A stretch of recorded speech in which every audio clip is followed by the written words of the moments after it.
Leader director துரை செந்தில்குமார் டைரக்ஷன்ல நம்ம legend Saravana அவர்கள் நடிச்சு இப்போதைக்கு தியேட்டருக்கு வர காத்துக்கிட்டு இருக்க ஒரு ஆக்ஷன் தமிழ் திரைப்படம். இந்த படத்தை பொறுத்த வரைக்கும் இப்போதைக்கு ஏப்ரல் 3ஆம் தேதி நம்ம தியேட்டருக்கு கொண்டு போகலாம் அப்படின்ற மாதிரி முடிவு பண்ணியிருக்காங்க. அதாவது ஏப்ரல் முதல் வாரம் இந்த படத்தை இப்போ பிளான் பண்ணிக்கிட்டு இருக்காங்க. லெஜெண்ட் அந்த படத்துக்கு அப்புறமா நம்ம லெஜெண்ட் சரவணா அவர்கள் நடிப்பு கூத்துப்பட்டறைக்கெல்லாம் போய் நடிப்பு கத்துக்கிட்டு இந்த படம் நடிச்சிருக்காப்ல. டைரக்டர் மேல ஒரு மிகப்பெரிய நம்பிக்கை இருக்கு. அவருடைய கடைசி திரைப்படம் கருடன் மிகப்பெரிய வெற்றி பெற்ற ஒரு திரைப்படம்.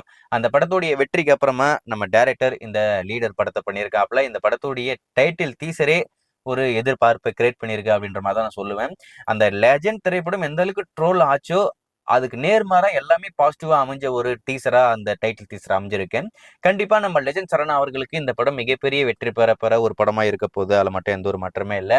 சரி, இந்த படத்தை பத்தி இப்ப என்ன அப்படின்னு பாத்தீங்கன்னா, இந்த படத்துடைய டீசர் இப்போ ரிலீஸ் பண்ண போறாங்களாமா. என்ன சொல்றீங்க, இப்போதானே ஒரு டீசர் வந்துச்சு. அது டீசர் கிடையாது, அது வெறும் டைட்டில் கிளிம்ஸ் மட்டும்தான்.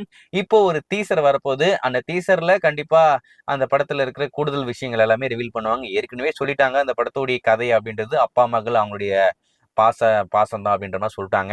அவங்க பொண்ணு மேல கை வைக்கிறாங்க. அதுக்காக ரிவெஞ்ச் எடுக்கக்கூடிய ஒரு தகப்பன். கண்டிப்பா அந்த படம் நல்லா இருக்கும்னு நினைக்கிறேன். ஃபேமிலி ஆடியன்ஸுகளுக்கு ஏத்த படமா அந்த படம் அமையும். ஸோ இந்த டீசர் எப்போ வரப்போகுது அப்படின்னு பாத்தீங்கன்னா, மார்ச் 5ஆம் தேதி இந்த லீடர் திரைப்படத்துடைய அபிஷியல் டீசர் இப்போதைக்கு வெளிவரப்போகுது. அந்த டீசர்ல கண்டிப்பா இந்த படம் எப்ப ரிலீஸ் ஆக போற டேட்டை அபிஷியலா அனௌன்ஸ் பண்ணுவாங்க அப்படின்ற மாதிரி நான் எதிர்பார்க்கிறேன். கண்டிப்பா இந்த டைட்டில் கிளிம்ஸ் மாதிரியே அந்த டீசரும் பயங்கரமா இருக்கும். அது வந்ததுக்கு அப்புறம் அதை பார்த்துட்டு அது எப்படி இருக்கு அப்படின்னு சொல்லி நான் கண்டிப்பா அப்டேட் பண்றேன்.